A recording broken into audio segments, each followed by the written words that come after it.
जय हिंद दोस्तों, स्वागत है आपका आपके अपने एप्लीकेशन में। कैसे हैं आप लोग, बताइए।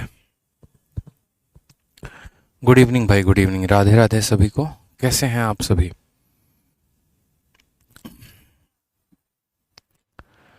चलिए, हेलो, कैसे हैं सभी? मुकुंद, अनुराग, आईटीओ, संत, अंकित, अरविंद, अक्षय, दीपक, अमित, वैभव, आशीष, सीमांता, बहुत सारे बच्चे लाइव हैं भाई, बहुत अच्छे।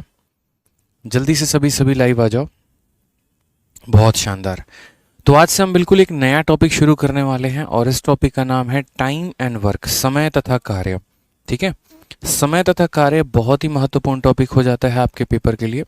अगर हम बात करें तो जैसे देखिए, एसएससी सीजीएल की अगर हम बात करते हैं तो पिछले साल 2018 में जो सबसे ज़्यादा बढ़िया जो क्वेश्चंस आए थे वो मेरे भाई आपको क्वेश्चन पूछे गए थे। ठीक है, एवरेज से 2019 की बात करें तो 2019 में सबसे बढ़िया सवाल आपके कंपाउंड इंटरेस्ट से पूछा गया था, यानी चक्रवृद्धि ब्याज से। 2020 में बात करें तो यहाँ पर जो क्वेश्चन आया था वो प्रॉफिट लॉस से बहुत ही शानदार क्वेश्चन आए थे। और अगर हम बात करते हैं 2021 की, तो जो हमारा क्वेश्चन आया था वो टाइम एंड वर्क से बहुत ही लाजवाब क्वेश्चन था, यानी पिछले साल। ठीक है, अलग अलग मतलब साल में अलग अलग तरीके से अलग अलग चैप्टर्स को हाईलाइट किया जाता है। तो हमारे लिए चैप्टर काफ़ी ज़्यादा महत्वपूर्ण हो जाता है। बात करते हैं टाइम एंड वर्क की। तो अभी टाइम एंड वर्क की आपकी पहली क्लास के इसकी जो प्रैक्टिस शीट है मेरे भाई, आराम से आपको मंडे के पहले मिल जाएगी, क्योंकि कल संडे है तो क्लास आपकी ऑफ रहेगी। मंडे को बहुत ही प्यार तरीके से आपको इसकी बहुत ही शानदार और एकदम अपडेटेड प्रैक्टिस शीट मिलेगी। यानी पिछले मंथ जो आपका मेंस का पेपर हुआ था उसके भी क्वेश्चंस आपके प्रैक्टिस शीट में इंक्लूड होंगे। ऑलरेडी मेरे पास पहले के बैचेस की शीट हैं, लेकिन मैं वो आप लोगों को नहीं देना चाहता। मैं चाहता हूँ कि आप लोगों को एकदम फ्रेश और एकदम नया कंटेंट मिले।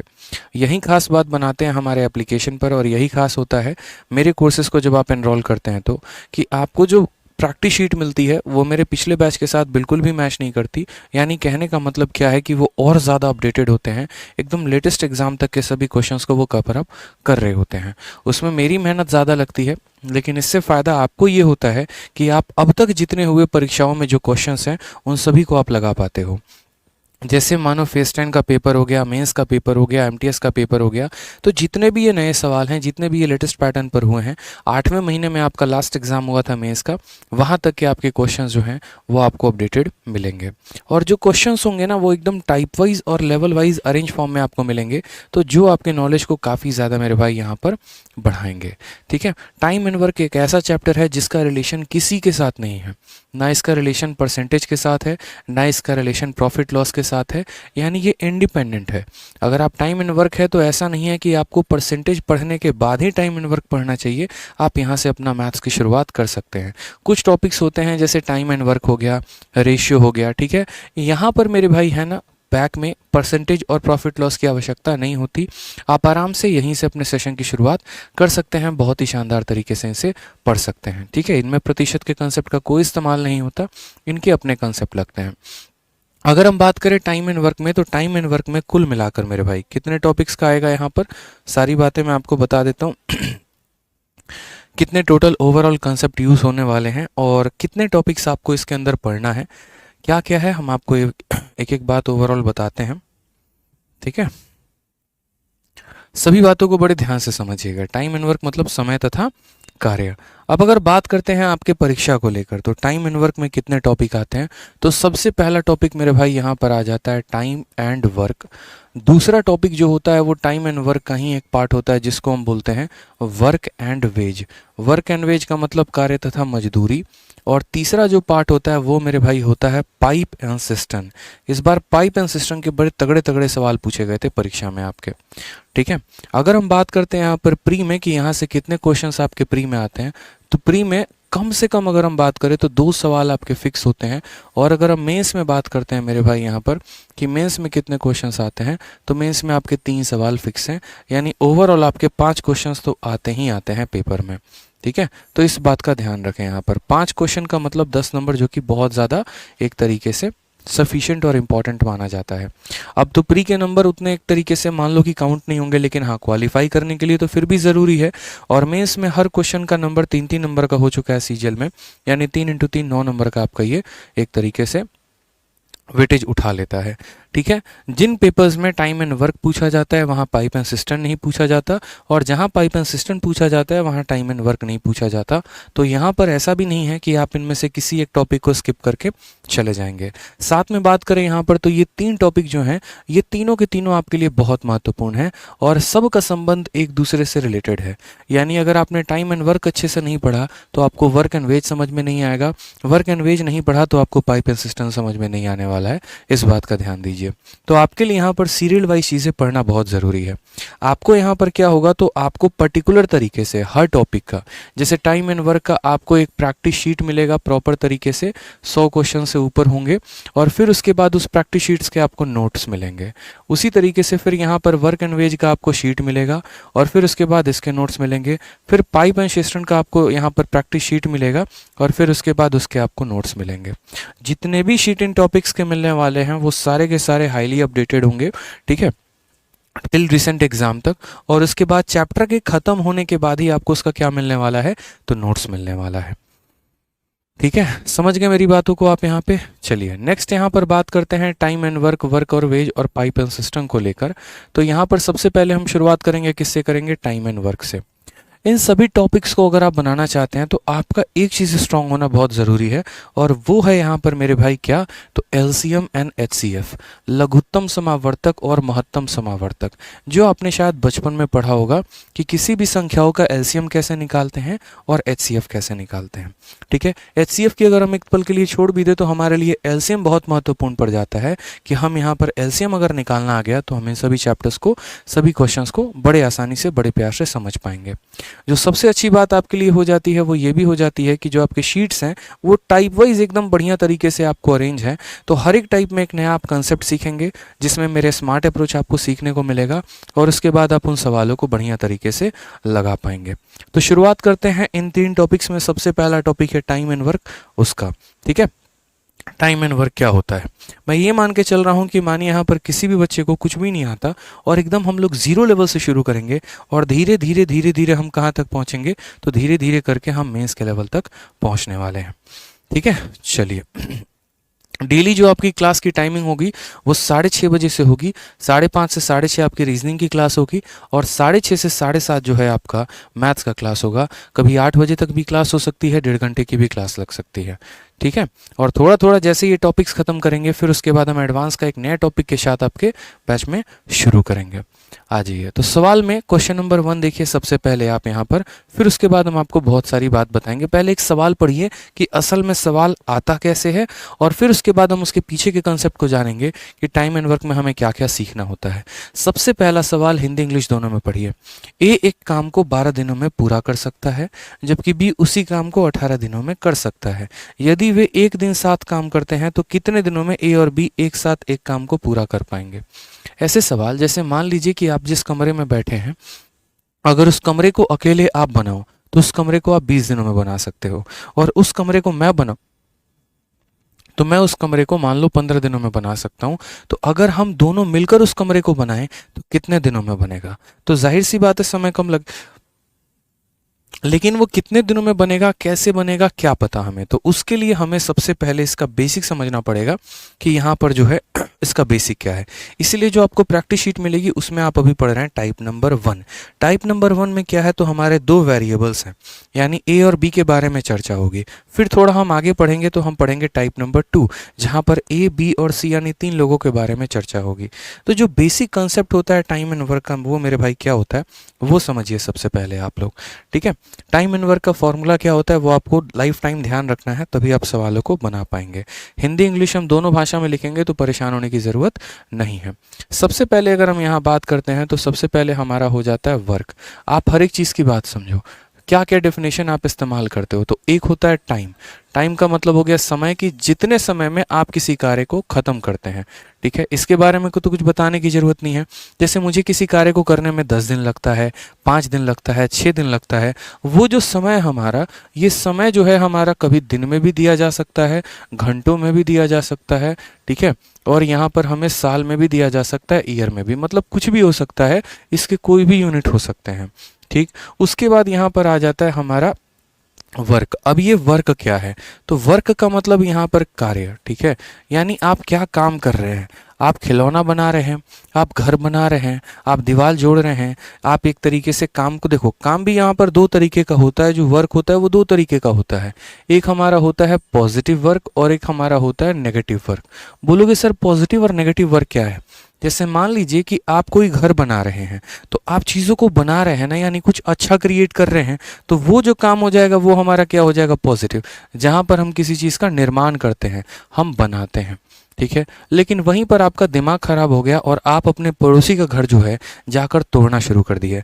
जैसे मानो यहाँ पर जो हमारे अनमोल सिंह हैं, एक तरीके से कल के दिन मेरे भाई अनमोल जी की जो सबसे लाजी मतलब एकदम जो इनकी व्हाट्सअप वाली जो इनकी फ्रेंड है, ठीक है, और व्हाट्सअप वाली फ्रेंड खुदा ना खास्ता ऐसा होना, लेकिन अनमोल जी की जो व्हाट्सअप वाली फ्रेंड है वो मेरे भाई अनमोल जी को छोड़ देती है। अब अनमोल जी मेरे भाई एमसीडी में लग जाते हैं, कमिश्नर बन जाते हैं, तो क्या वो उनके घर को छोड़ेंगे?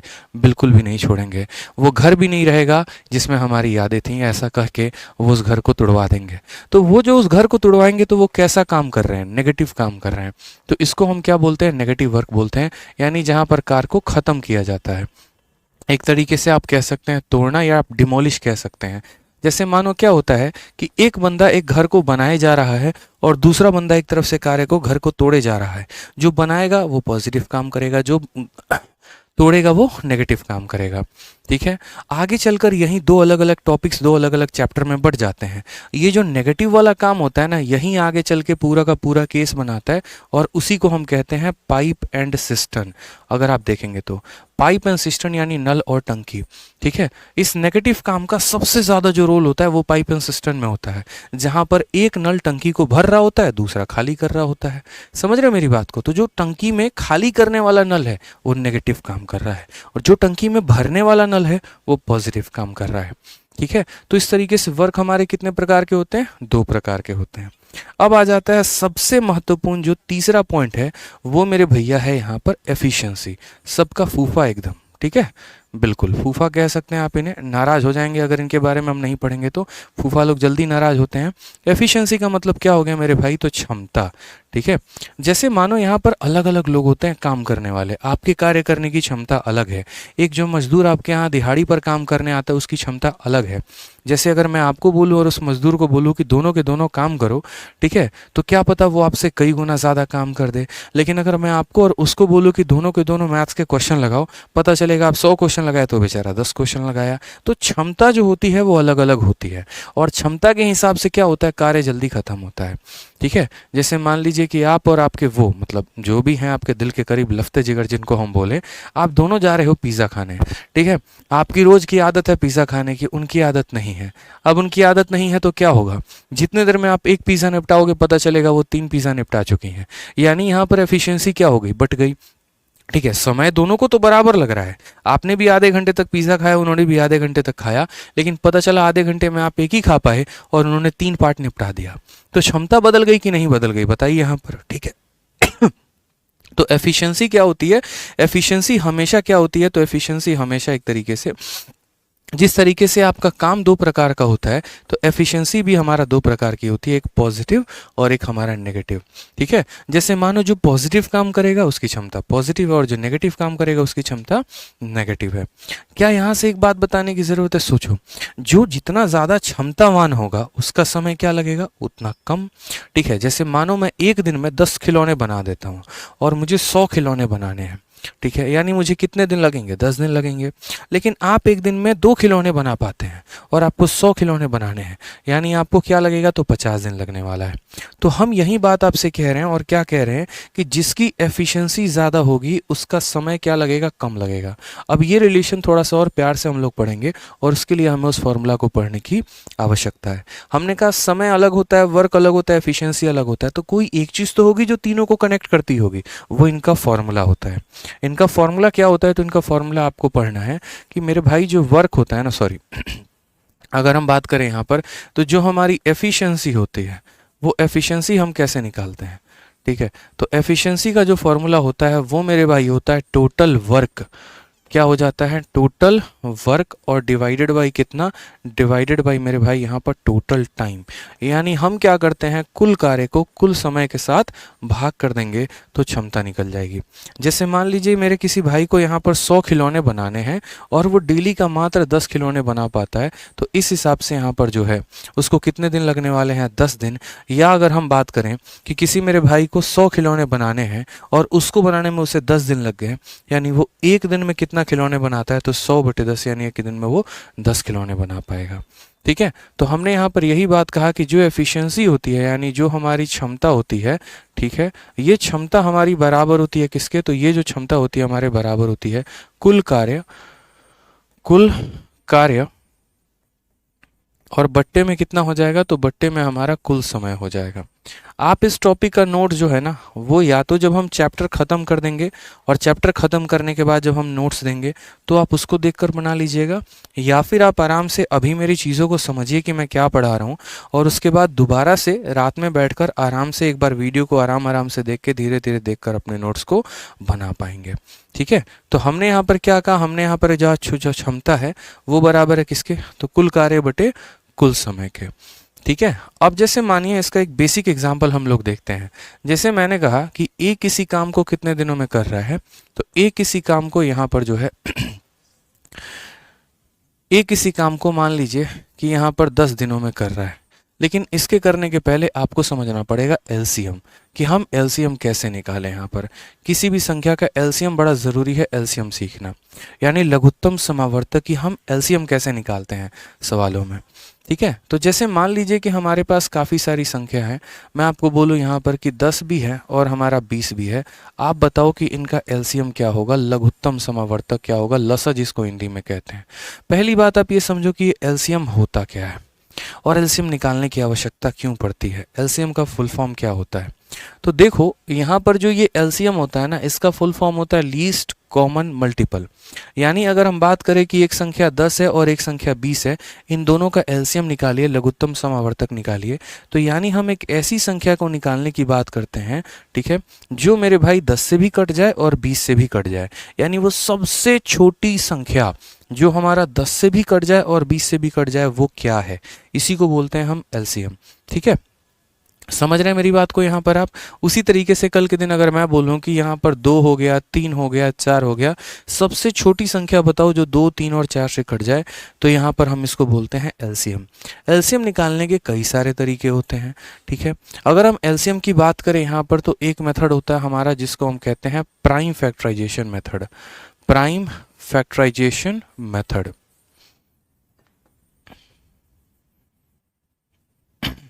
ठीक है, मेथड का नाम रटना ज़रूरी नहीं है, आप धीरे धीरे चीज़ों को समझ जाएंगे। और दूसरा हो जाता है हमारा कॉमन मेथड, जो हम आपको बताएंगे कि आप कैसे कर सकते हैं, जिसको आप स्मार्ट अप्रोच भी कह सकते हो कि सर यहाँ पर स्मार्ट अप्रोच कैसे लगाएंगे। समझ गए मेरी बात को आप। यहाँ पर पहला मेथड हो गया प्राइम फैक्टराइजेशन मेथड और दूसरा हो गया हमारा कॉमन मेथड। ठीक है, अब एलसीएम निकालने के लिए भी हम सीखेंगे, तो सबसे पहले हम ये सीखेंगे कि 2 संख्याओं का लघुत्तम समावर्तक कैसे निकालते हैं, फिर उसके बाद हम सीखेंगे 3 संख्याओं का लघुत्तम समावर्तक कैसे निकालेंगे, ऐसे कर करके। तो ये 2 मेथड है। अब इन 2 मेथड में सबसे पहले हम सीखते हैं प्राइम फैक्टराइजेशन मेथड यहाँ पर। ठीक है, सबसे पहला हम क्या सीखेंगे, तो हम सीखेंगे सर प्राइम फैक्टराइजेशन मेथड है। यहाँ पे प्राइम फैक्टराइजेशन मेथड के कुछ नियम होते हैं, कुछ कानून होते हैं, बस हमें उससे फॉलो करना है। ठीक है, उन बातों का हम ध्यान रखेंगे तो हम बड़े आराम से सवाल को बना पाएंगे। ठीक है, प्राइम फैक्टराइजेशन मेथड मान लीजिए कि हमने यहाँ पर क्या कहा, हमने आपको कहा कि find LCM of 10 and 20। Find LCM of 10 and 20, 10 तथा 20 का लघुत्तम समावर्तक बताएं कि कितना हुआ।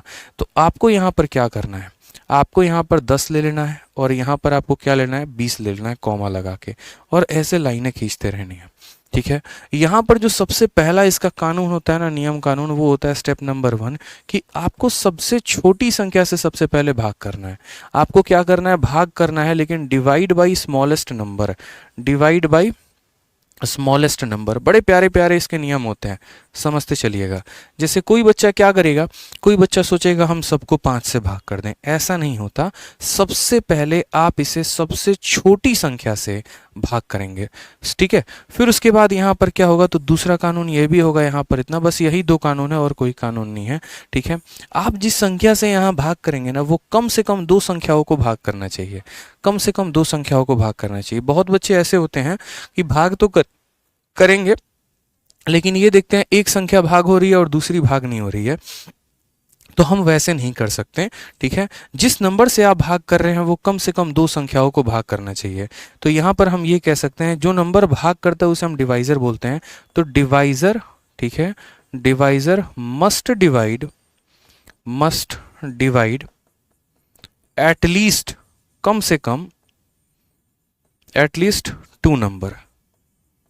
Divider must divide at least 2 numbers, कम से कम ये 2 संख्याओं को भाग जरूर करें।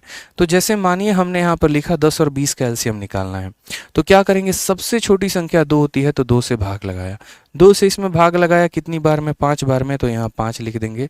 और 2 से इसमें भाग लगाओगे तो 2 इसे 10 बार में काट देगा, फिर वापस से। तो हमने यहाँ पर पहला नियम पूरा किया कि डिवाइड बाई स्मॉलेस्ट नंबर, सबसे छोटी संख्या से भाग करो। फिर उसके बाद यहाँ पर हमारे मन में विचार आया कि अब हम वापस 2 से भाग करते हैं। तो 2 से भाग करेंगे तो 2 से हमारा 10 तो कट जाएगा, 5 नहीं कटेगा। 2 से हमारा 10 तो कट जाएगा, 5 नहीं कटेगा। और नियम नंबर 2 में हमने क्या लिखा है, तो नियम नंबर 2 में मेरे भाई हमने एक छोटी सी बात लिखी है कि जिस भी संख्या से आप भाग करेंगे वो कम से कम 2 संख्याओं को भाग करना चाहिए। अगर हम यहाँ 2 से भाग करेंगे तो 2 10 को भाग कर रहा है, 5 को नहीं, इसीलिए हम 2 से भाग नहीं करेंगे। फिर उसके बाद हमने यहाँ देखा कि हमने इसको 3 से भाग किया, ठीक है। एसएसपी जो भी नाम है आपका, यशविनी या जो भी है, जिनकी किताब नहीं पहुंची है, आप एक बार काम करो, अपना नंबर दो, मैं कुरियर वाले को आपका नंबर दे दूंगा, ठीक है, वो आपको फ़ोन कर लेगा। और बाकी मेरे भाई है ना, ये सब बुक नहीं पहुंची है क्या है, इंक्वायरी नंबर पर संपर्क करो, क्लास में है ना, यहाँ पर आके बीच में ये सब कमेंट मत किया करो कि नंबर नहीं पहुंचा, किताब नहीं पहुंची, या XYZ जो भी काम है।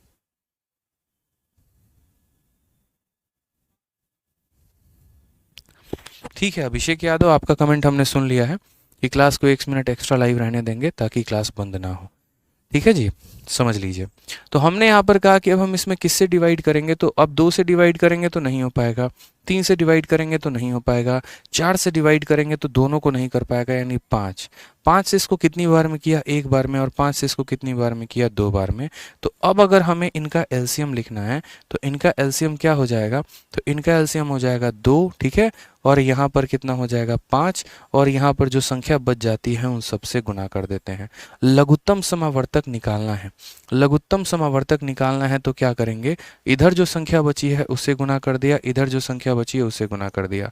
2 इंटू 5 10, 10 इंटू 1 और 1 इंटू 2, यानी टोटल हो जाएगा हमारा 20।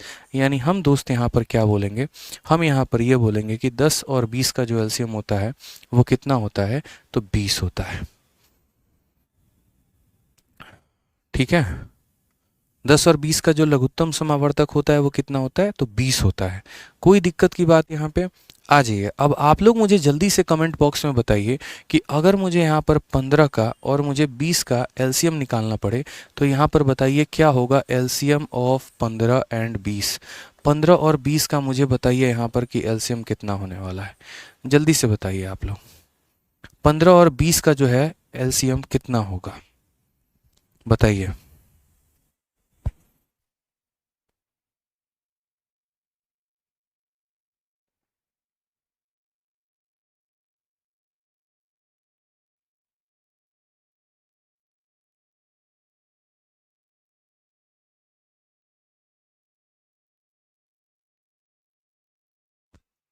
बताइए जल्दी से कि एलसीएम कितना होगा, 15 और 20 का जो एलसीएम है लघुत्तम समावर्तक वो कितना होगा, बताइए।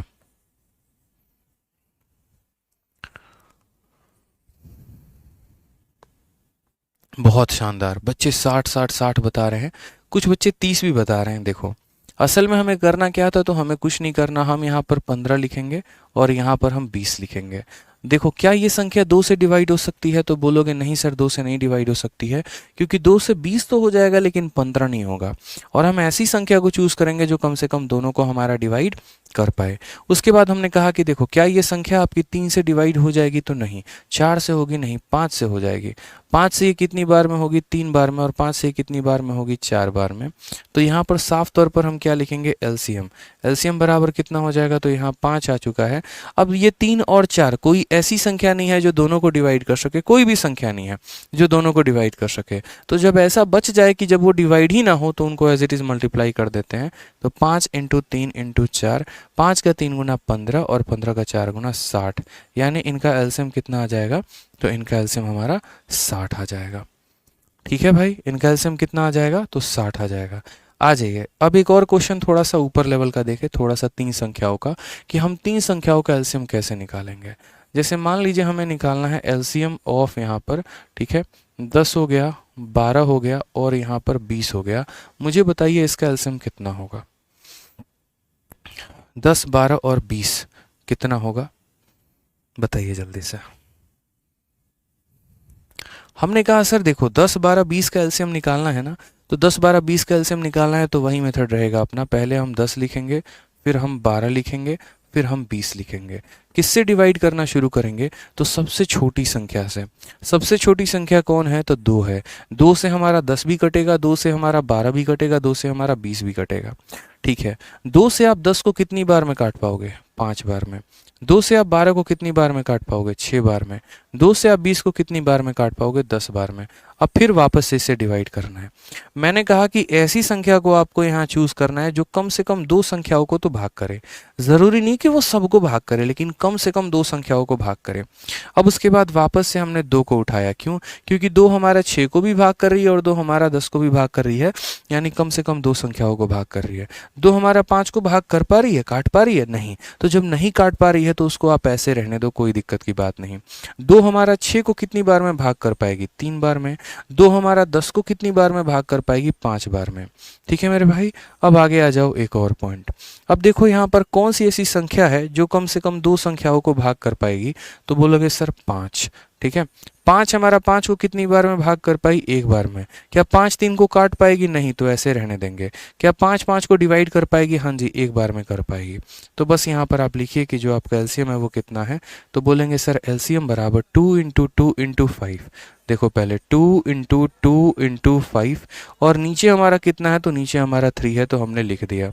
2 इंटू 2 4, 4 इंटू 5 20 और 20 इंटू 3 कितना हो जाएगा, 60 हो जाएगा। यानी इनका एलसीएम कितने आने वाला है दोस्तों, तो इनका एलसीएम 60 आने वाला है। ठीक है, इनका लघुत्तम समावर्तक कितना हो गया, तो 60 हो गया। ठीक, अब आ जाइए नेक्स्ट क्वेश्चन की यहाँ बात करते हैं। नेक्स्ट क्वेश्चन हमारा क्या है, थोड़ा सा आपका यहाँ पर ऊपर लेवल का क्वेश्चन एक और। ठीक, हमने यहाँ पर कहा एलसीएम पता करिए, लेकिन एलसीएम कितने संख्याओं का पता करिए, तो बोला हमने 10, 12, ठीक है, 15 और यहाँ पर 20 का। ये 4 संख्या है, जल्दी से बताइए। एक सेकेंड, 10, 12, 15 और 30 का बता दीजिए कि यहाँ पर एलसीएम कितना होगा, बताइए जल्दी से।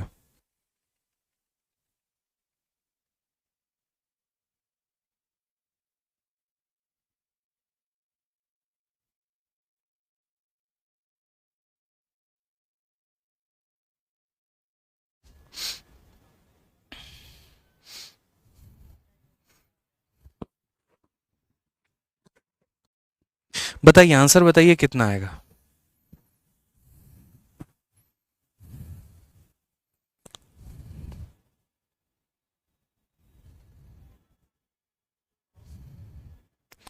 कितना आंसर आएगा बताओ जल्दी से। 10, 12, 15, 30 कितना होगा। बोलोगे सर कोई दिक्कत की बात नहीं है, 4 संख्या 5 संख्या फर्क नहीं पड़ता है, सबको लिखेंगे। 10 हो गया, 12 हो गया, 15 हो गया और यहाँ पर 30 हो गया। सबसे छोटी संख्या जो कम से कम 2 संख्याओं को डिवाइड कर सके, क्या बोलेंगे सर 2। 2 जो है हमारा यहाँ पर देखो कितनी बार में काटेगा, 5 बार में। 2 इसे कितनी बार में काटेगा, 6 बार में। क्या 2 15 को डिवाइड करेगा, नहीं। जब नहीं करेगा तो 15 को ऐसे रहने दो। 2 हमारा 30 को कितनी बार में डिवाइड करेगा, 15 बार में रख दिया। उसके बाद यहाँ देखो, कोई मुन्ना गलती से फिर वापस से 2 से डिवाइड करेगा, तो देखो वो 2 से किसको किसको कर पाएगा, 5 को कर पाएगा, नहीं कर पाएगा, 15 को कर पाएगा, नहीं कर पाएगा, 15 को कर पाएगा, नहीं। हमें तो ऐसी संख्या चूज करनी है जो कम से कम 2 संख्याओं को काट पाए, यानी ये है ही नहीं संभव, ये नहीं है संभव, तो हमें दूसरा कौन सा संख्या चूज करना पड़ेगा, 3। 3 हमारा 5 को काटेगा, नहीं तो ऐसे रहने दो। 3 हमारा 6 को कितनी बार में काटेगा, 2 बार में। 3 15 को 5 बार में काटेगा, 3 15 को 5 बार में काटेगा। फिर उसके बाद बात करते हैं यहाँ पर वापस कौन सी संख्या है, 5। 5 इसे एक बार में काट रहा है, 5 इसे एक बार में काट रहा है, 5 इसे एक बार में काट रहा है। तो फाइनली अगर हम बात करते हैं एलसीएम को लेकर, तो एलसीएम की वैल्यू हमारी क्या हो जाएगी, 2 इंटू 3 इंटू 5 इंटू कितना हो जाएगा, 2। समझ गए मेरी बात को यहाँ, तो 3 इंटू 2 6, 6 इंटू 5 30, 30 इंटू 2 कितना हो जाएगा, 60, यानी हमारा लघुत्तम समावर्तक कितना हो जाएगा, 60 हो जाएगा। ठीक है, सभी का आप लोगों का कमेंट दिख रहा है, परेशान होने की कोई भी आवश्यकता नहीं है, बड़े प्यार से आप लोगों के कमेंट को हम देख पा रहे हैं। तो क्या था कि जैसे मान लीजिए कि एक तरीके से टाइम एंड वर्क पढ़ने के लिए एलसीएम कैसे निकाले, ये बड़ा ज़रूरी था। ठीक है, क्योंकि बहुत बच्चे क्या होते हैं, एलसीएम ही नहीं निकाल पाते हैं, पता ही नहीं चलता लघुत्तम समावर्तक कैसे हो गया। तो यहाँ पर ये निकालना ज़रूरी था, ये अगर आप सीख लेते ना तो उसके बाद कोई दिक्कत की बात अब नहीं आएगी। अब जैसे मैं आपको एक क्वेश्चन दे रहा हूँ, ठीक है, अब आप इस बात को समझिए। सबसे पहला क्वेश्चन आज के सेशन का क्या होगा, तो सबसे पहला क्वेश्चन आपका ऐसे रहेगा, ठीक है, टाइम एंड वर्क में मान लीजिए ए किसी काम को मेरे भाई यहाँ पर 10 दिनों में कर रहा है, और बी किसी काम को कितने दिनों में कर रहा है यहाँ पर, तो मान लीजिए 20 दिनों में कर रहा है। तो हमसे पूछा गया कि वो मिलकर उस काम को कितने दिनों में करेंगे। हमने कहा देखो इस सवाल को लिखने का तरीका है, ऐसे नहीं लिखा जाता है। टाइम एंड वर्क का जो एक रूपरेखा होता है, जो एक स्ट्रक्चर होता है, वो क्या होता है। हालांकि मेथड नंबर 2 अभी मैंने नहीं बताया, सिर्फ प्राइम फैक्टराइजेशन मैंने बताया है, अभी सिर्फ मैंने प्राइम फैक्टराइजेशन बताया है। कॉमन मेथड मैं आपको आगे चल के बताऊंगा बीच बीच में कि कॉमन मेथड निकालते कैसे, वो मैं आपको आगे चल के बताऊंगा, अभी आप कंफ्यूज हो जाएंगे। ठीक है, तो ये हो गया हमारा टाइम एंड वर्क का स्ट्रक्चर। ठीक है, पूरा बढ़िया तरीके से पोस्टमार्टम करके लिखेंगे। तो यहाँ पर ए है और ये बी है, यहाँ पर क्या करते हैं 10 और 20 का हम एलसीएम लेते हैं। 10 और 20 का एलसीएम कितना हो जाता है, 20। अभी आप लोगों ने निकाला था, अगर आपको पता होगा तो। ठीक है, यहाँ पर ये देखो, यहाँ पर अब उसके बाद क्या करना होता है, उसके बाद इस 20 को डिवाइड कर दीजिए 10 से। तो 20 को जब आप डिवाइड करेंगे 10 से तो कितना आ जाएगा, 2। तो यहाँ पर आप 2 लिख दीजिए। फिर उसके बाद इस 20 को डिवाइड कर दीजिए किससे, तो 20 से, यानी यहाँ पर कितना आ जाएगा, 1। तो यहाँ पर आप 1 लिख दीजिए। अब ये आप क्या कर रहे हैं, क्या लिख रहे हैं, कैसे कैसे किसका मान क्या क्या होगा, क्या किसको सिंबलाइज करेगा, कैसे पता हमें, हमने आपको वही बात समझाया। देखो यहाँ पर जो 10 और 20 लिखते हो ना आप, ये आपका हो जाता है टाइम। समझ गए मेरी बात को, कि कौन सा व्यक्ति कितने दिनों में किस काम को ख़त्म करता है। यहाँ जो आप यहाँ 20 लिखते हो ना, ये आपका हो जाता है वर्क। वर्क का मतलब क्या हो गया, कार्य आपका यहाँ पे, कि आपको असल में कितना कार्य करना है। क्योंकि कहीं पर भी एग्जामिनर आपको नहीं देगा कि काम कितना है, आपको खुद से अपना कार्य मानना पड़ेगा कि हाँ भाई साहब मेरा काम इतना है। जैसे मेरे पास 20 यूनिट का काम पड़ा हुआ है, और ये जो 2 और 1 हो जाती है ना, इसको हम कहते हैं दोस्त यहाँ पर एफिशिएंसी यानी क्षमता कहते हैं। क्या कहते हैं, तो एफिशिएंसी यानी क्षमता कहते हैं। इसीलिए आपको अच्छे से पता होगा कि अगर आपको एफिशिएंसी निकालना है तो वर्क को टाइम के साथ डिवाइड कर दो। मैंने आपको सिखाया था फॉर्मूला, अभी मैंने क्या कहा था कि एफिशिएंसी निकालना है तो वर्क को टाइम के साथ डिवाइड करो। 20 को 10 से डिवाइड करो तो 2 आएगा, 20 को 20 से डिवाइड करो 1 आएगा। ये बातें आपका कहना क्या चाहता है मेरे भाई, यहाँ पर ये बात कहना चाहता है कि देखो अगर कोई व्यक्ति 10 दिनों में काम को ख़त्म कर रहा है, ठीक है, यानी वो रोज़ 2 यूनिट काम कर रहा है और इस हिसाब से वो 20 यूनिट काम कर पा रहा है। कोई व्यक्ति मान लीजिए यहाँ पर कि कोई व्यक्ति 20 दिनों में काम कर रहा है, यानी वो रोज का रोज कितना काम कर रहा है, तो 1 यूनिट काम कर रहा है, जिसके कारण वो यहाँ 20 यूनिट काम कर पा रहा है। तो ऐसे सवाल में पूछा जाता है कि बताइए ए और बी ने मिलकर कितने देर में काम किया। तो जिस तरीके से आपने बच्चे फॉर्मूला पढ़ा था, और फॉर्मूला क्या पढ़ा था कि एफिशिएंसी बराबर होता है वर्क अपॉन टाइम के। तो कल के दिन मेरे भाई यहाँ पर हम टाइम को भेज दें ठीक है, वर्क अपने स्थान पर रहे। तो बताओ, टाइम को हमने यहाँ भेज दिया और एफिशिएंसी को हमने नीचे भेज दिया, तो टाइम का फॉर्मूला क्या हो जाएगा? टाइम का फॉर्मूला हो जाएगा वर्क अपॉन एफिशिएंसी, यानी कितना समय लगेगा तो पता चलेगा वर्क अपॉन एफिशिएंसी। यानी हमें यहाँ पता करना है कि ए और बी को उस कार्य को ख़त्म करने में कितना समय लगेगा। यानी यहाँ बोलेंगे जितना भी काम है और डिवाइडेड बाई जो लोग यहाँ पर काम करेंगे हम उन्हीं के क्षमता के साथ भाग करेंगे। अगर अकेला ए करेगा तो ए की एफिशिएंसी से भाग कर देना, बी का पता करना हो बी से भाग कर देना, और ए और बी का पता करना हो तो ए और बी से भाग करना। काम हमारे पास कितना है तो बोलोगे सर 20 यूनिट है। और कौन करेगा? ए और बी।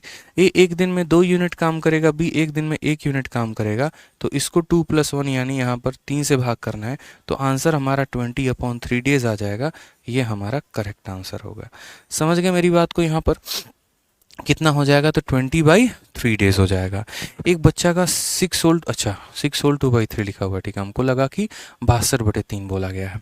तो आप मेरी बात को समझ गए यहाँ पर कि जो आपको यहाँ टाइम निकालना था वो आपका कितना आ गया, तो टाइम आपका 20/3 आ गया। अब कोई बच्चा बोलेगा सर ठीक है, ये पूरा रूपरेखा समझ में आ गया, ये टाइम होता है, एफिशिएंसी होता है, सब कुछ होता है, क्या इसका हम शॉर्टकट भी निकाल सकते हैं? क्या कोई फॉर्मूला होता है? तो हाँ मेरे भाई, बिल्कुल फॉर्मूला होता है। ठीक है, आपके लिए 2 फॉर्मूला थे यहाँ पर। तो फॉर 2 वेरिएबल, जैसा कि मैंने आपसे कहा, फॉर 2 वेरिएबल हमारे पास एक स्मार्ट अप्रोच होता है। वो क्या होता है? जैसे आपने यहाँ पर देखा कि ए ने कितने दिन में काम को ख़त्म किया, ए ने आपका काम 10 दिन में ख़त्म किया, और मान लीजिए बी ने आपका काम कितने दिनों में ख़त्म किया, 20 दिनों में। तो टाइम टेकन बाई ए बराबर time taken by A plus B बराबर, आप ऐसा कह सकते हो कि सर यहाँ पर ए के टाइम को बी के टाइम के साथ गुना कर दो और फिर यहाँ पर दोनों को जोड़ दो, सीधा का सीधा आंसर आ जाएगा। ये क्या था सर? तो ये हमारा एक स्मार्ट अप्रोच था, ये हमारा एक फॉर्मूला था, ट्रिक था। यानी ए कितने दिनों में कर रहा है? 10 दिनों में। बी कितने दिनों में कर रहा है? 20 दिनों में। और उसके बाद हम क्या करेंगे? ए और बी को जोड़ देंगे, यानी यहाँ 10 और 20 को हम जोड़ देंगे। तो हम यहाँ बोलेंगे सर देखो 2 हो गया, 1010 यानी 200, और बट्टे में 20 और 10 कितना हो गया? 30 हो गया। अगर हम काटेंगे तो भी हमारा आंसर कितना आ जाएगा? 20/3 डेज। ये भी हमारा करेक्ट आंसर है। तो जब भी सवाल में ऐसा दिया हो कि हाँ ए किसी काम को फलाने दिन में करता है, बी किसी काम को फलाने दिन में करता है, वो लोग मिलकर उस काम को कितने दिनों में करेंगे, तो आपके पास 2 रास्ते होते हैं। एक तो आप इस मेथड से चले जाइए और एक आप डायरेक्ट फार्मूला का इस्तेमाल करके सवालों को बना लीजिए। समझ रहे हैं मेरी बात को? यहाँ पे कोई दिक्कत की बात है? तो a b upon a plus b, ठीक है, ए बी अपॉन कितना हो जाएगा? A plus b. Vikram Kumar, आपका फॉर्मूला बच्चे गलत है, 2ab नहीं होता है, a b upon a plus b होता है। टाइम स्पीड डिस्टेंस का एवरेज स्पीड आप नहीं निकाल रहे हैं, 2ab upon a plus B करेंगे नहीं। ठीक है, समझ गए मेरी बात को आप यहाँ पे? अब कुछ सवालों के आप लोग मुझे आंसर दो। बड़ा प्यारा सा क्वेश्चन हम आपसे पूछ रहे हैं। अगर ए किसी काम को यहाँ पर मान लीजिए 15 दिन में कर रहा है और बी किसी काम को यहाँ 20 दिनों में कर रहा है, तो बताइए उसी काम को करने में ए प्लस बी को कितना समय लगेगा? ये आपका पहला सवाल है। फिर उसके बाद आपका दूसरा सवाल, अगर ए किसी काम को मान लीजिए 12 दिनों में करता है, बी किसी काम को मान लीजिए 20 दिनों में करता है, तो ए और बी मिलकर उस समय को कितना दिन में ख़त्म करेंगे? बताइए जल्दी से। ठीक है,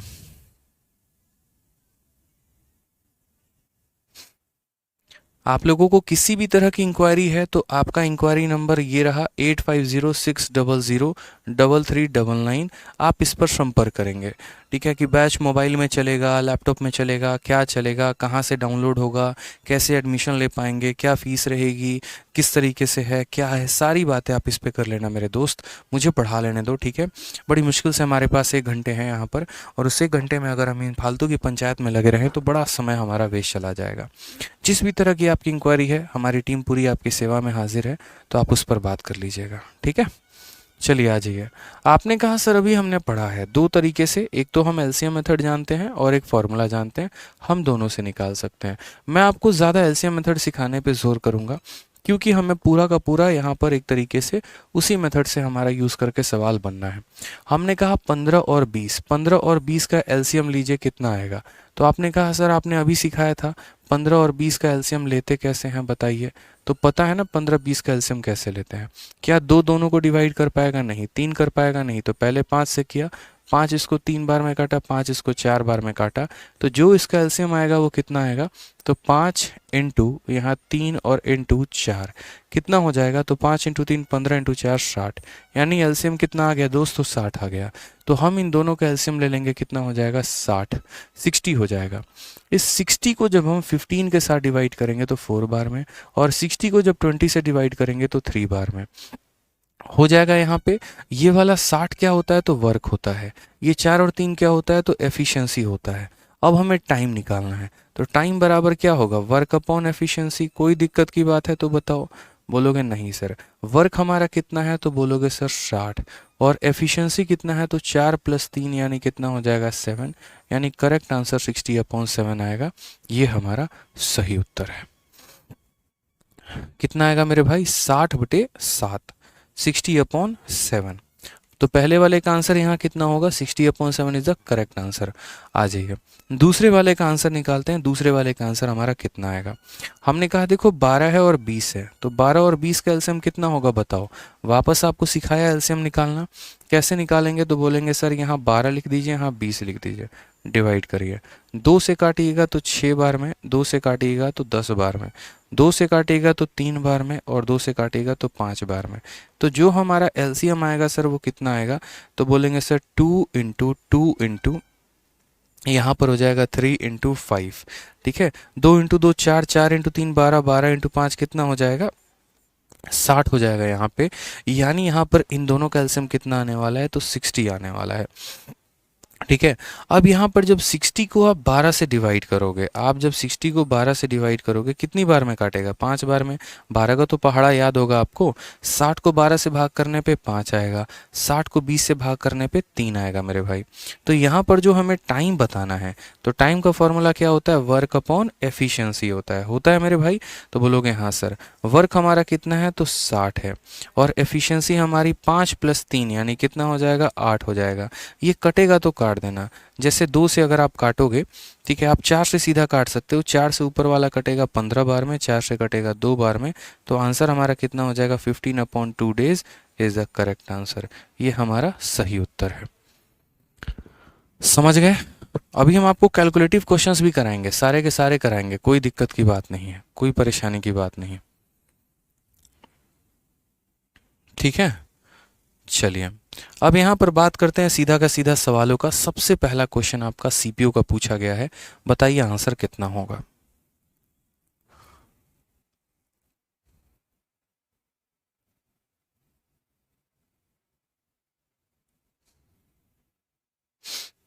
बताइए। सबसे पहला सवाल यहाँ पर कहा गया है, ए किसी काम को 12 दिनों में कर सकता है, जबकि बी उसी काम को 18 दिनों में कर सकता है। यदि वे एक साथ काम करते हैं तो कितने दिनों में ए और बी एक साथ काम को खत्म कर पाएंगे।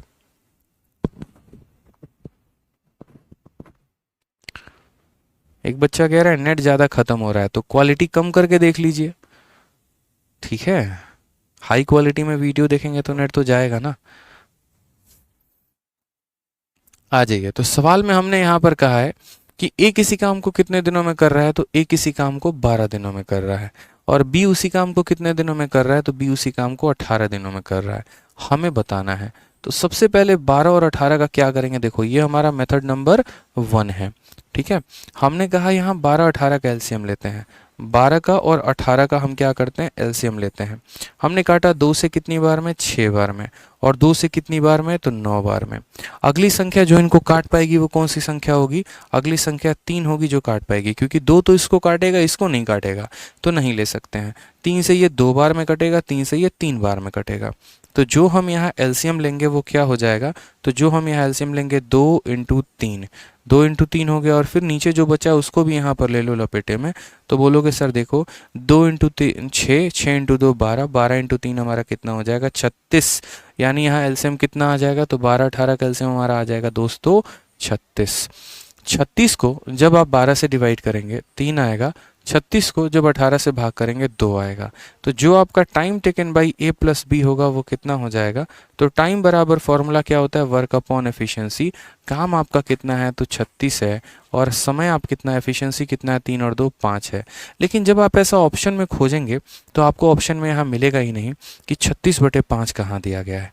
तो मेरे भाई दिया गया है, और इसको लिखने का भी एक तरीका है। वो तरीका क्या है वो समझिए। ठीक है, आप यहाँ 36/5 लिख रहे हैं, तो आप यहाँ पर डिवीजन का भी एक नियम समझिए कि डिवीजन कैसे होता है। जैसे मान लीजिए, अगर मान लीजिए कोई संख्या 36/5 लिखी गई है, तो इसको हम फ्रैक्शन में कैसे लिखते हैं ये समझो। तो हम यहाँ पर क्या करते हैं कि इस 36 को हम किससे भाग दे रहे हैं, 5 से हम डिवाइड कर रहे हैं। 5 से हम इसको काटेंगे तो कितनी बार में, 7 बार में। कितना आ जाएगा, 35 आ जाएगा। और हमारा रिमाइंडर कितना बच गया, 1 बच गया। ठीक है, आपको पता है कि जो यहाँ पर जो संख्या से हम भाग करते हैं इसको हम क्या बोलते हैं, तो इसको हम बोलते हैं डिवाइज़र, यानी ये क्या होता है, भाजक होता है। ठीक है, हिंदी में पढ़ा होगा आपने, क्या होता है मेरे भाई, भाजक होता है। ठीक है, यहाँ पर जितनी बार में डिवाइड होता है इसको हम कहते हैं क्वोशिएंट। क्या कहते हैं मेरे भाई, यहाँ पर क्वोशिएंट कहते हैं। हिंदी में यहाँ पर अगर बात करें तो भागफल। ठीक, चलो नीचे जो बच जाता है इसको हम क्या कहते हैं, तो इसको हम यहाँ पर कहते हैं रिमाइंडर, यानी शेषफल होता है। क्या हो जाता है दोस्त, यहाँ पे शेषफल हो जाता है। अब यहाँ पर समझिएगा कि संबंध हम लिखते कैसे हैं, क्या होता है हर एक बात को। ये हमारा डिविडेंड होता है। ठीक है, अब यहाँ पर जब जैसे मुझे लिखना है कि असल में इस संख्या का जो 36/5 है मान कितना होगा, तो यहाँ पर आप देखो 5 ने इसको कितनी बार में भाग किया है, 7 बार में। तो 7 को यहाँ बीच में लिखोगे। 5 ने जब इसको भाग किया तो शेषफल कितना बचा, 1। तो जो बचा उसको ऊपर लिखोगे। और किससे भाग किया था, 5 से, यानी 5 नीचे लिखोगे। यानी मेरे कहने का मतलब क्या है कि जब भी आप किसी फ्रैक्शन को तोड़ते हैं तो ये जो 7 होता है, ये हमारा 7 क्या है, तो क्वोशिएंट है। तो क्वोशिएंट को बीच में लिखिए, भागफल को बीच में लिखिए, रिमाइंडर को हमेशा टॉप में लिखिए, और डिवाइज़र को हमेशा नीचे लिखिए। इस तरीके से आप यहाँ पर लिख पाएंगे मेरे भाई। समझ गए मेरी बात को। बहुत ज़रूरी होता है लिखना, बच्चों को पता ही नहीं होता कि कैसे फ्रैक्शन को तोड़ना है, तो ये सबसे बड़ी एक दिक्कत आ जाती है। तो 36 को 5 से भाग करने पे 7 सही 1/5 आएगा। अब थोड़ा सा एक आधा एग्जाम्पल आप मुझे बता दो कि अगर मैं कल के दिन 63 को यहाँ पर भाग कर दूँ किसके साथ, 5 के साथ, तो इसको हम फ्रैक्शन में कितने के बराबर लिखेंगे, बताइए जल्दी से। उसके बाद अगर मान लीजिए कल के दिन हम 37 को भाग कर रहे हैं 4 के साथ, तो ये फ्रैक्शन में कितना आएगा, बट्टे में कितना आएगा, बताइए। ठीक है, मजा आ रहा है, एक बार कमेंट बॉक्स में बताओ थोड़ा। ऐसे मत समझो कि यार सर इतना बेसिक से पढ़ा रहे हैं तो इतना ही बेसिक से हमेशा पढ़ाएंगे, ऐसा नहीं है। मैं बेसिक से पढ़ा रहा हूँ इसका मतलब ये नहीं कि हमारी गाड़ी यहीं रुकने वाली है। यहाँ से हमारी गाड़ी स्टार्ट हो रही है और जाएगी बड़ी टॉप तक, हाई लेवल तक लेके जाएंगे आपको। आप सेशन के आखिरी दिन बताना कि आपको मजा आए कि नहीं है। आखिरी दिन आप चीज़ों को जज करना, पहली क्लास से कभी कुछ भी जज नहीं किया जा सकता है। यूट्यूब पर मैं जीवन में कभी इतने बेसिक में नहीं जाता, क्योंकि यूट्यूब एक प्रैक्टिस सेशन है। वहाँ पर हम प्रैक्टिस करते हैं, कंसेप्ट पे थोड़ा सा फोकस करते हैं, इतनी गहराइयों तक, इतनी डेप्थ तक नहीं जाते हैं। इसलिए मैं हमेशा कहता हूँ कि यूट्यूब एक अलग प्लेटफॉर्म है, एप्लीकेशन एक अलग प्लेटफॉर्म है। यूट्यूब पर हम प्रैक्टिस कर रहे होते हैं। अगर कोई बच्चा बिगनर है, फ्रेशर है, एकदम नया नया है, जिसने अभी तैयारी नहीं की है, अगर वो ये सोचे कि YouTube के माध्यम से हम सिलेक्शन ले पाएंगे, फ्रेशर स्टूडेंट, तो ऐसा मुश्किल हो जाएगा, क्योंकि वो सारे कंसेप्ट वहाँ से नहीं सीख सकता जो एक चैप्टर में होते हैं। उसको सीखने के लिए एप्लीकेशन पर पढ़ना ही पड़ेगा। लेकिन अगर कोई वहीं पर बच्चा बहुत शानदार है, होशियार है, जिसने पहले से पढ़ रखा है, थोड़ा बहुत उसका चैप्टर क्लियर है, तो वो मेरे भाई बड़े आराम से क्या कर सकता है, तो बड़े आराम से यूट्यूब के सेशंस को लेकर वहाँ से पढ़ाई कर सकता है। ठीक है, वहाँ से अपना रिविजन कर सकता है, कोई दिक्कत की बात नहीं है। ठीक है, तो इसीलिए जब आपको कंप्लीट मैथ सीखना है तो आप एप्लीकेशन से ही पढ़िए, यहाँ पर सबसे ज़्यादा फायदा होगा। बिल्कुल जीरो से स्टार्ट करके हीरो लेवल तक जाएंगे। तो हमने कहा 63 को 5 से भाग करना है, तो हमने यहाँ पर 63 को 5 से भाग किया। 5 से भाग किया तो एक बार में हमारा 5 आ गया, फिर 1 और 3 13 हो गया। फिर 5 से 2 बार में किया तो कितना आ गया, 10 आ गया, बचा कितना, 3। हमने कहा कि देखो जो हमारा भागफल आता है वो कहाँ रहेगा, तो बीच में रहेगा। ठीक है, क्वोशिएंट हमारा कहाँ रहेगा, बीच में। जो रिमाइंडर आ गया वो कहाँ रहेगा, टॉप में। और जिससे डिवाइड किया था वो रहेगा बॉटम में, यानी 12 सही 3/5। कितना हो जाएगा, 12 सही 3/5। अब आ जाइए 37 को 4 से भाग करना है, तो सेम तरीके से हमने कहा कि 37 को हमने 4 से डिवाइड किया, 4 से 9 बार में काटा तो कितना आ गया, 36 आ गया, रिमाइंडर हमारा कितना आ गया, 1। तो हमने यहाँ पर कहा कि देखो जो हमारा डिविडेंड है, सॉरी जो हमारा क्वोशिएंट है रहेगा बीच में, जो हमारा रिमाइंडर है वो रहेगा टॉप में, और जिससे डिवाइड किया वो रहेगा बॉटम में। 9 सही 1/4। बुझे कि नहीं बुझे बताइए जल्दी से, बुझ गए? चलिए, तो अब जो सवाल हमने यहाँ पर छोड़ा था 36 को 5 के साथ, तो आपको क्या करना था, आपको कोई दिक्कत की बात नहीं है। आप यहाँ बोलते सर 36 को जब हम 5 के साथ भाग किए तो 5 का 7 गुना 35 होता है, कितना बच गया 1। तो यहाँ पर हम क्या लिखेंगे, 7 को बीच में, 1 जो बच गया उसको टॉप में, और जिससे डिवाइड किया था इतना, यानी 7 whole 1/5। Option number B for Baahubali is the correct answer आ जाएगा। ठीक है, बी फॉर बड़की बहू इज द करेक्ट आंसर आ जाएगा। समझ गए बात को आप यहाँ पे?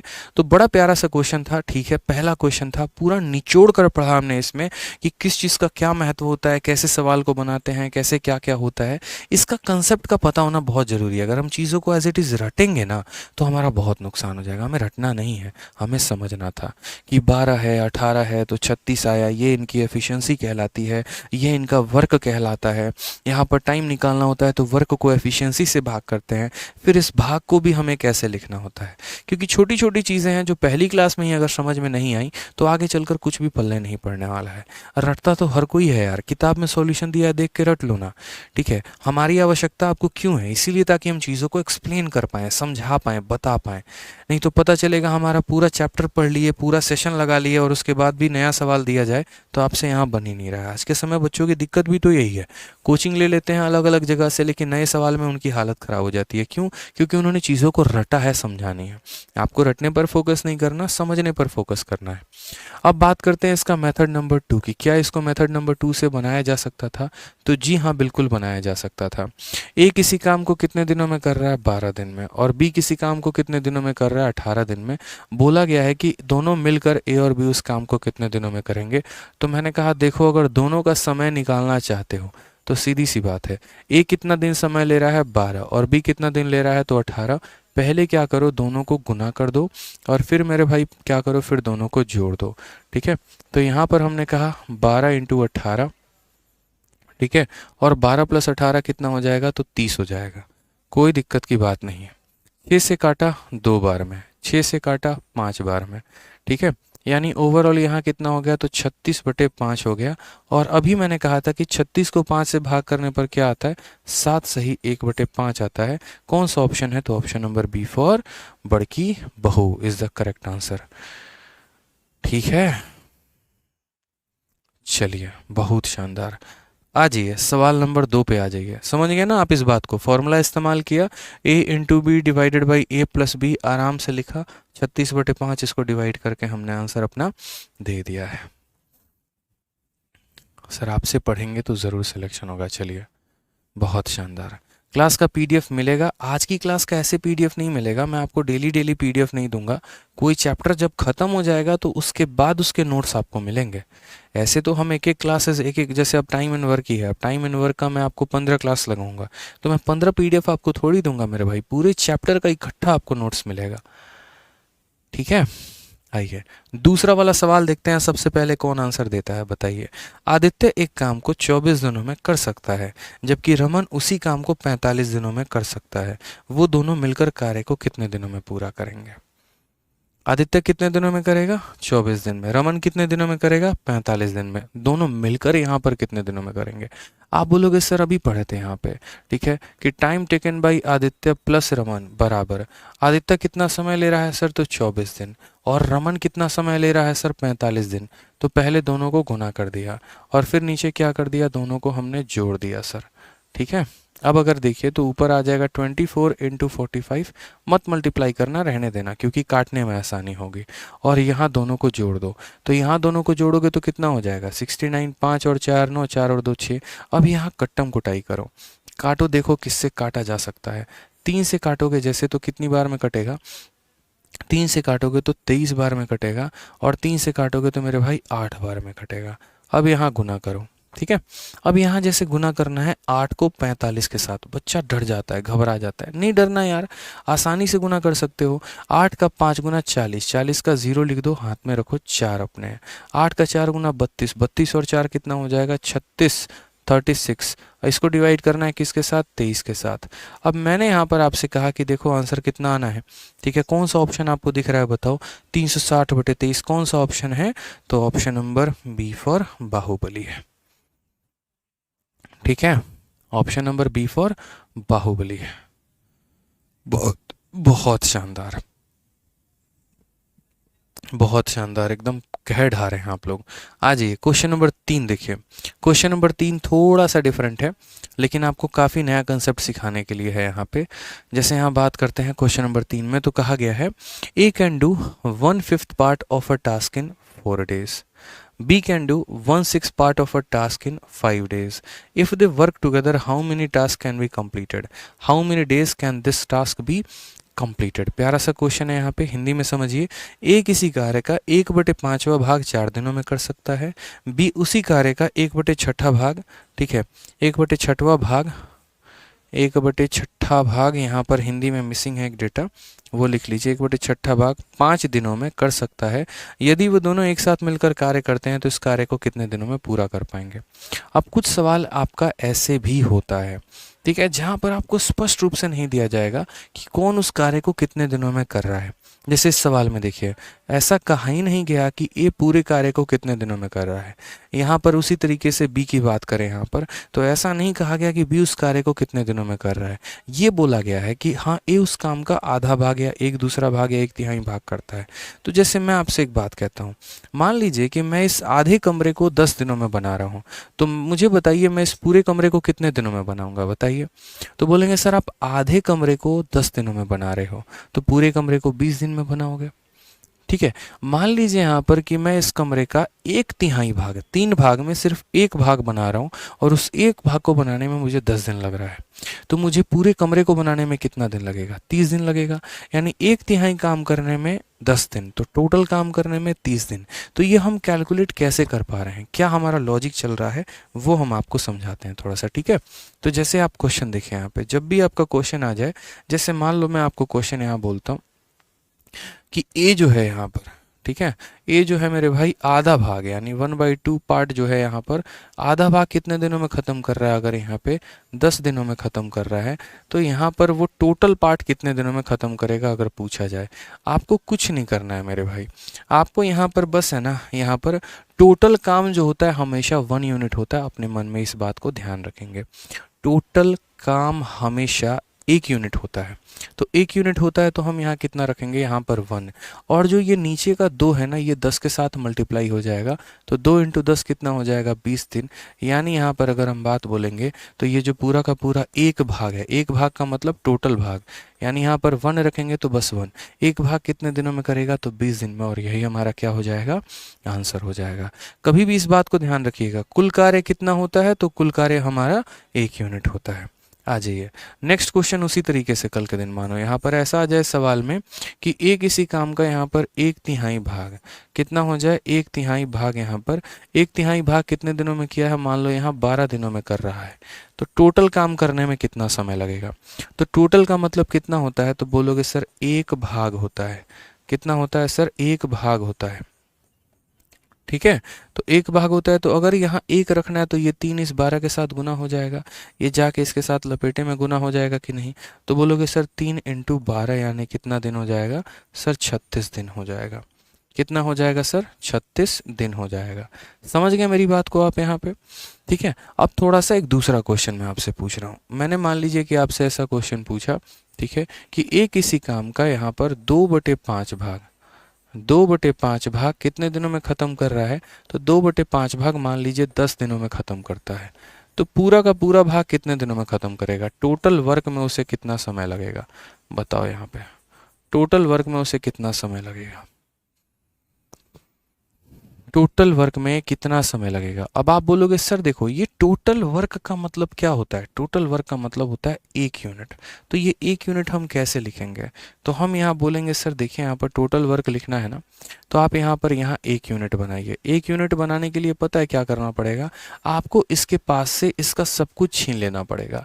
ना इसके पास 2 रहना चाहिए, ना इसके पास 5 रहना चाहिए, सब छीन लो सर। मैंने कहा कैसे छीनेंगे, आपने कहा यहाँ 10 लिख दीजिए, ठीक है। ये जो बंदा 5 नीचे डिनोमिनेटर में है, जब ये उधर जाएगा, जैसे मानो इसके बीच में इक्वल है, तो मानो जब ये इधर जाएगा इक्वल के, तो ये ऊपर जाके क्या कर देगा, मल्टीप्लाई। और जब ये 2 है ना यहाँ पे, ये 2 ऊपर मल्टीप्लाई में है, तो यहाँ नीचे आ जाएगा तो क्या करेगा, डिवाइड। तो बस मेरे भाई, जब आपने इस व्यक्ति से इसका सारा कुछ छीन लिया तो ये अकेला बच गया। और इस अकेले का मान कितना हो जाएगा, तो बोलोगे 2 × 5, ठीक है। और 5 × 5 कितना हो जाएगा, तो 25 दिन, यानी ये हमारा करेक्ट आंसर आ जाएगा। सवाल में पूछा जाता है, कई बार पेपर में पूछा भी गया दोस्त मेरे, कि अगर 2/5 भाग को करने में 10 दिन लगता है तो टोटल भाग को करने में कितना लगेगा, 25 दिन। एक क्वेश्चन और आप मुझे बता दीजिए इसी आधार पर। बोला गया कि x, ठीक है, x किसी काम का एक तरीके से 3/7 भाग, ठीक है, 3/7 भाग मेरे भैया यहाँ पर कितने दिनों में कर रहे हैं, तो मान लीजिए यहाँ पर आपका 30 दिनों में कर रहे हैं। तो आप मुझे बताइए कि टोटल काम को करने में उन्हें कितना समय लगेगा, टोटल काम को करने में उन्हें कितना समय लगेगा बताइए। बोलेंगे सर इतना आसान क्वेश्चन, मुझे यहाँ क्या बनाना है, 1 बनाना है। 1 बनाना है तो क्या करना पड़ेगा, यहाँ पर ये 30 है, ठीक है, ये 7 इधर डिवाइड में है तो ऊपर जाके मल्टीप्लाई में हो जाएगा, और वहाँ 3 मल्टीप्लाई में है तो नीचे आके डिवाइड में हो जाएगा। 3 से हम काटेंगे 10 बार में, 10 × 7 हमारा 70 आ जाएगा। सही उत्तर हमारा कितना होगा, 70 होगा सर। सही उत्तर कितना होगा, तो 70 होगा, ठीक है। अब इसका हम यूटिलाइजेशन कैसे कर सकते हैं अपने सवाल में, जो सवाल हमें दिया गया था वहां पर हम इसका यूटिलाइजेशन कैसे कर पाएंगे। हमने कहा ठीक है सर, हम समझते हैं यहाँ पर कि हम इसका यूटिलाइजेशन कैसे करेंगे। जैसे आपने क्वेश्चन नंबर 3 देखा, तो इस क्वेश्चन नंबर 3 में क्या बोला था, क्वेश्चन नंबर 3 में बोला था कि 1/5 पार्ट इन 4 डेज, यानी यहाँ पर कहा गया था कि ए जो है यहाँ पर 1/5 पार्ट, 1/5 पार्ट कितने दिनों में करता है, तो 1/5 पार्ट मेरे भाई यहाँ पर 4 डेज में करता है। तो सबसे पहले आप यहाँ पर ये पता करो कि ए को समय कितना लगेगा, यानी ए को 1 पार्ट करने में कितना समय लगेगा।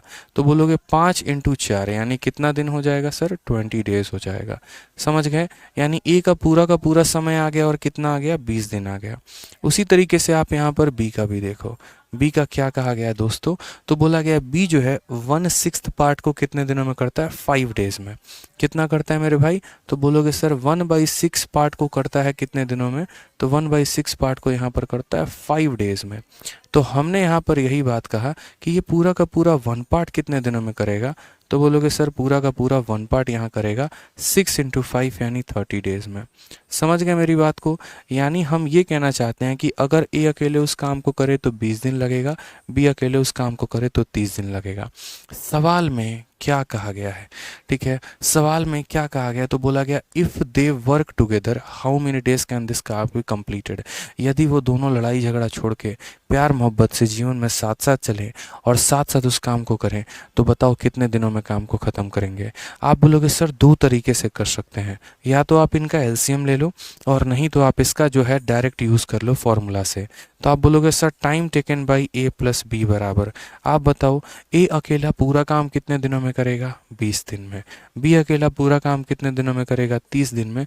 तो 20 × 30 बट्टे में कितना हो जाएगा, बट्टे में हो जाएगा सर 20 + 30, ठीक है। तो 3 × 2 कितना हो गया, देखो यहाँ पर आप रहने दो, यहाँ 20 × 30 रहने दो, मत मल्टीप्लाई करो, कोई दिक्कत नहीं। 20 और 30 कितना हो जाता है, 50 हो जाता है। 0 से 0 खत्म, 5 से 4 बार में, और 4 × 3 कितना हो जाएगा, 12। क्या आंसर आएगा, option number A, assistant audit officer is the correct answer. बताइए, तो बन गया सवाल सीपीओ का कि नहीं बना, बताइए। तो चीज़ें जो हैं यहाँ पर प्रॉपर तरीके से समझ सकते हैं, कोई दिक्कत की बात नहीं है। समझ गए। हमने कहा ना, प्रतिशत का इसके साथ कोई लेना देना नहीं है, कहीं पर भी आपको परसेंटेज का कोई यूज़ यहाँ पर नहीं आएगा। इसलिए आप ऐसा मत सोचिएगा कि परसेंटेज आना चाहिए तभी टाइम एंड वर्क इंसान समझ पाएगा, ऐसा बिल्कुल भी नहीं है। दोनों के अपने अपने कंसेप्ट है। जैसे एडवांस में ट्रिग्नोमेट्री अलग है, ज्योमेट्री अलग है, अलजेब्रा अलग है। क्योंकि अगर ऐसा होता मेरे भाई तो यहाँ पर तो फिर एक बच्चा पहले क्या करता, पहले हमेशा परसेंटेज को ही पढ़ता फिर बाकी चीज़ों को पढ़ता। ठीक है, तो ऐसा नहीं होता है, सबका अलग अलग संबंध है, सबका अलग अलग एक तरीके से रिलेशन है, हर चैप्टर अपने आप में अलग है। ठीक है, अब हम ही को देख लीजिए, जब हमने सबसे पहले शुरुआत की थी हमने रेशियो से शुरुआत की थी, सबसे पहला टॉपिक हमने रेशियो पढ़ा था, बड़ा मज़ा आया था हमें। ठीक है, जीएस में क्या कोई रिलेशन होता है कि हिस्ट्री में पहले सोलर सिस्टम पढ़ेंगे उसके बाद ही हम यहाँ पर कुछ और पढ़ेंगे? नहीं होता, अलग अलग टॉपिक्स होते हैं, सबके अपने अपने महत्व होते हैं। ठीक है, तो क्वेश्चन नंबर 3 बन गया आपको। अब आ जाइए, क्वेश्चन नंबर 4 है। अब क्वेश्चन नंबर 4 से एक अलग ही रिलेशन है, एक अलग ही यहाँ पर एक तरीके से बात है। लेकिन उसके पहले हम आपको यहाँ पर एक क्वेश्चन दे रहे हैं, हम आपको यहाँ पर क्वेश्चन ये दे रहे हैं, समझिएगा। मेरा सवाल बड़ा सिंपल सा है, ए जो है हाफ पार्ट को कर रहा है, और हाफ पार्ट को वो कितने दिनों में कर रहा है, तो 16 दिनों में कर रहा है। ठीक है, उसके बाद यहाँ पर जो बी है ना मेरा भाई, बी यहाँ पर 1/3 पार्ट कह लो, या ऐसे कह लो बी जो है 2/5 पार्ट को कर रहा है। और 2/5 पार्ट को आप यहाँ पर कर रहे हो तो कितने दिनों में, 20 डेज में कर रहे हो। मेरा सिंपल सा सवाल यहाँ पर यह है कि यदि उस काम को A+B करेंगे तो कितने दिनों में करेंगे, बताओ कितने दिन में करोगे, बताओ क्या होगा आंसर।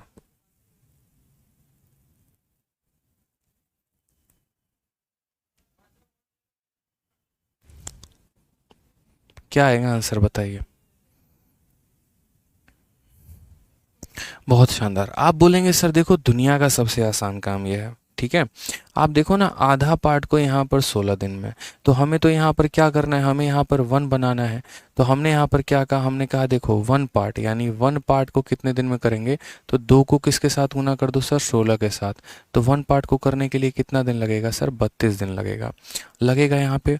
उसी तरीके से 2/5 पार्ट, तो 1 पार्ट के लिए क्या करेंगे, तो बोलोगे सर 20 को यहीं रहने दो, ये 5 ऊपर चला जाएगा तो मल्टीप्लाई हो जाएगा, 2 हमारा नीचे आ जाएगा, डिवाइड हो जाएगा, 2 से 2 खत्म, यानी कितना हो गया, 50 दिन। ठीक है, तो ए अकेला उस काम को 32 दिन में, बी अकेला उस काम को 50 दिन में, तो टाइम टेकन बाई A+B कितना हो जाएगा, तो बोलोगे सर ए को लग रहा है 32 दिन, बी को लग रहा है 50 दिन, दोनों को मल्टीप्लाई कर दिया और बाद में हमने सर दोनों को जोड़ दिया, 32 जमा 50। तो यहाँ पर असल में कितना हो जाएगा, तो बोलोगे सर 32 इंटू 50, और सर जब दोनों को जोड़ेंगे तो ये हमारा 82 हो जाएगा। 2 से काटेंगे सर तो 41 बार में कटेगा, और 2 से काटेंगे सर तो 16 बार में कटेगा। ठीक है, 16 का 5 गुना कितना होता है सर, 80 होता है। एक जीरो मुफ्त का आ गया 800, और बटे में कितना, 41। ये हमारा सही उत्तर है सर, 800 बटे 41 is the correct answer. 800/41 is the correct answer. समझ गए मेरी बातों को आप, यहाँ पे कितना आंसर आ गया, तो 800 बटे 41 आ गया। जिस तरीके से आप 2 वेरिएबल पढ़ रहे हैं उसी तरीके से आपको 3 वेरिएबल भी पढ़ना है, और 3 वेरिएबल के क्वेश्चंस भी लगाने हैं मेरे भाई। ठीक है, चलिए, तो आज के सेशन में मुझे लगता है कि इतना काफ़ी है। कैसा लगा आज का सेशन, एक बार थोड़ा कमेंट करके बताइए। ठीक है, बहुत शानदार। तो एकदम बेसिक से हम लेवल को उठाएंगे और बहुत ऊपर तक आप लोग को लेकर जाएंगे, परेशान नहीं होना है। ठीक है, यूट्यूब मैंने जैसे कहा कि वहाँ पर एक अलग ही सीरीज चल रही है 50 दिन 50 मैराथन, तो वो सिर्फ प्रैक्टिस के लिए चल रही है। लेकिन अगर आपको कंप्लीट मैथ सीखना है तो आपका एप्लीकेशन का जो ये चैंपियंस बैच है, आप इसी से सीख पाएंगे। अपने बढ़िया तरीके से अपने बैच पर भरोसा रखिए, बढ़िया तरीके से शिद्दत से पढ़ाई करिए, जितना हम कराते हैं उसको रिवाइज़ करिए। पीडीएफ में एक आधा दिन लेट इसलिए हो जाता है क्योंकि उस पर हमें मेहनत करनी पड़ती है, नया अपडेटेड कंटेंट आपको देना पड़ता है। नहीं तो इतनी पीडीएफ है जिसकी कोई लिमिट ही नहीं है। हमने तो आपको 2400 ई बुक और 4200 ई बुक भी दे रखा है, उसके टाइम एंड वर्क के क्वेश्चंस भी निकाल कर दे दे तो भी हो जाएगा। लेकिन क्या उस पर काम हुआ है, नहीं, वो as it is previous year का कॉपी पेस्ट है, कोई फ़ायदा नहीं है। हम तो चीज़ों को तब समझा पाएंगे ना यार, यही चैप्टर मैं भी पढ़ाता हूँ, यही चैप्टर और भी लोग पढ़ाते हैं, लेकिन बच्चों को सबसे ज़्यादा इस क्लास से समझ में आता है। क्यों? क्योंकि इस पर मेहनत हुई होती है, क्वेश्चंस को कैटेगरी बनाने में, कंसेप्ट पर काम करने में, एक्सप्लेन करने में, हर तरीके से लेकर। ठीक है, तो इसलिए अभी आपको धीरे धीरे इंप्रूवमेंट दिखेगा। बढ़िया तरीके से पढ़ाई करिए, अपने बैच के बारे में अपने दोस्तों को बताइए, ठीक है, ताकि वो भी एनरोल करें और मन लगाकर पढ़ाई करें। ठीक है दोस्त, खुश रहो। मिलते हैं अगले सेशन में। मंडे को आपका नेक्स्ट सेशन होगा, टाइमिंग 6:30 बजे से रहेगी। इसी हिसाब से हम पढ़ाई करेंगे, ठीक है। Love you all, take care, bye, ध्यान रखिए अपना।